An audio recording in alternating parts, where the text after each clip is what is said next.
मेरा नाम फूलन देवी है, लोग बैंडिट क्वीन के नाम से जानते हैं।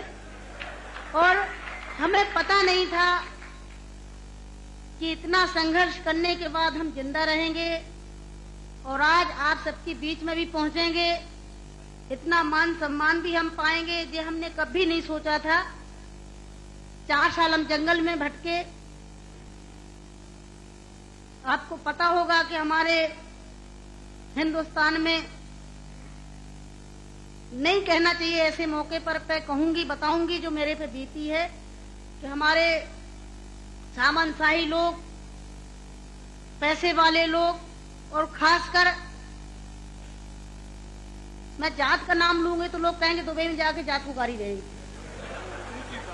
ऐसे ऊंची जाति के लोग जो जात पात को मानते हैं, हम जैसे गरीबों को, दलितों को, दबे कुचलों को, अल्पसंख्यकों को एकदम ये सोचते हैं जी कीड़े मकोड़े हैं, जी इंसान नहीं है। तो उन लोगों को मैंने बताया कि मैं इंसान हूं, अगर हमें तुम मारोगे तो हम भी चुप नहीं बैठेंगे, हम भी जवाब देंगे। और इसलिए मैंने कई दफे सोचा कि मैं आत्महत्या कर लूं, मर जाऊं, पर मैंने सोचा कि मरती तो हजारों लड़कियां रोज हैं। बताओ, हमें डाकू के नाम से जानते हैं लोग, डाकू, फूलन देवी डाकू। बताओ, मेरी 4 हाथ पैर हैं। कहते चम्मिल घाटी की है, चम्मिल घाटी की। चम्मिल घाटी मेरी माँ बाप है। अरे मैं माँ बाप से पैदा हुई हूँ। मेरा कसूर यही है कि मैं झोपड़ी में पैदा हुई, गरीब परिवार में पैदा हुई, दबी कुचली समाज में पैदा हुई, तो हमें जीने का अधिकार है नहीं। मेरे भाई और बहनों, मैंने कोई बुरा काम नहीं किया। मैं तो वहां भी मंच में बोलती हूँ, अब्बू भाई के साथ में तो कई सभाएं हुई हैं, बहुत बड़ी बड़ी सभाएं हुई हैं, कि मैंने कोई बुरा नहीं किया है।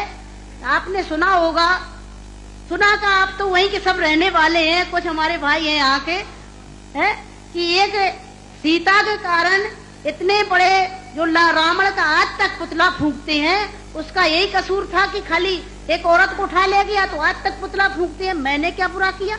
मेरे साथ भी ऐसे रावणों ने अत्याचार किया, मैंने उन रावणों को जवाब दिया। फूलन देवी वो डाकू है, डाकू है।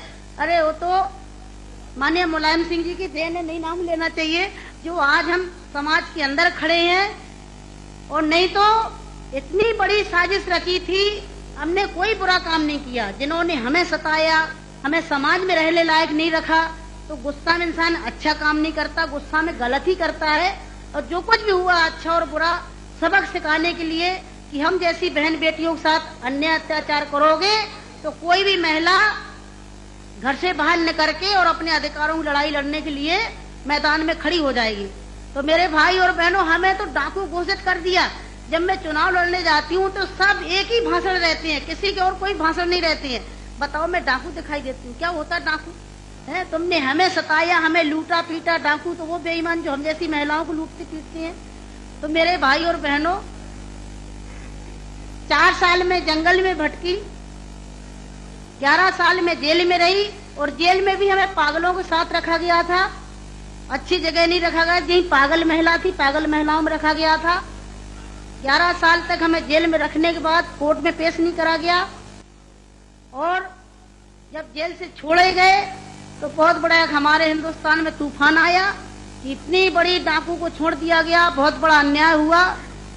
बस आप सबका प्यार था, आशीर्वाद था, कुछ ऊपर वाले की भी दुआ थी, जो आज आप सबके बीच में